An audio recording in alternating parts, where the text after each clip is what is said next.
Cool. All right. First base. I guess it really wasn't too much of a question. Keith Hernandez was your choice.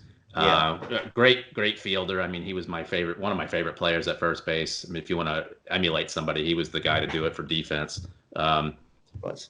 what do you think of him? Yeah, I think he was not only important in terms of just the fielding, won 6 of his 11 straight Gold Gloves with the Mets. The first few were with the Cardinals. Um, and that trade from the Cardinals to the Mets is the best trade the Mets ever made.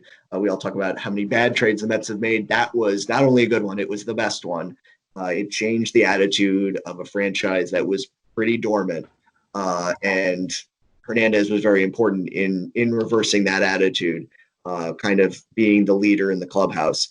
But not only was his fielding important, he was a great hitter, has the best batting average of any Met that's had at least 3,000 at bats.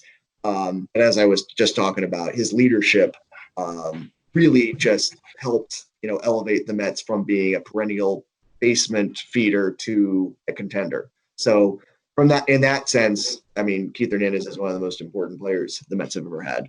What are the Hall of Fame chances there? I mean, I would think he's very deserving. Yeah, I'd always thought that he wouldn't get in. I would have thought that a few years ago, and I don't like to be that kind of person that says, "Well, if that guy gets in, well, why isn't this person getting in?" But the more I see who gets into the Hall of Fame, players that were very good, but I don't would not consider them Hall of Famers, and I would then start to think maybe Keith Hernandez would get more consideration. The comparison I make is to Bill Mazeroski.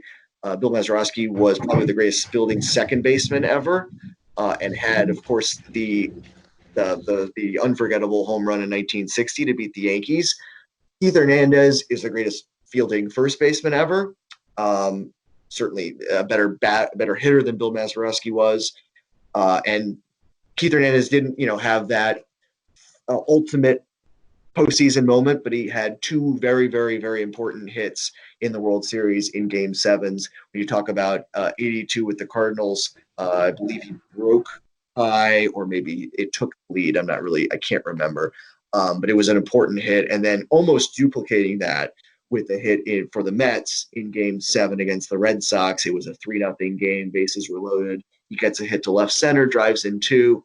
The Mets eventually tie the game, and of course they go on to an 8-5 win. So I look at that and say maybe Keith Hernandez is a better shot than I would have believed a few years ago.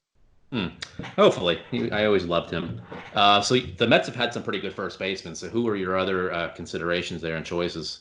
There are a lot of people, a lot of first basemen to choose from. I think the nominees you could say definitely are John Allrood, Ed Kranepool, Carlos Delgado. In the book, I mentioned Pete Alonso because I just thought it deserved to be thrown in there. And you can't, no one can predict what's going to happen 2, 3, 4 years from now. But Pete Alonso is on a trajectory that would certainly get him on an all-time team, maybe 5 years from now or less, because it was such a remarkable season. Not only what he did in the 53 home run, but And just the leadership. he had a knock on him that his defense was not very good. But I watched, if not every game last year. I mean, his defense was pretty above board. Yeah, no, it's very good. I didn't see him at all as a liability.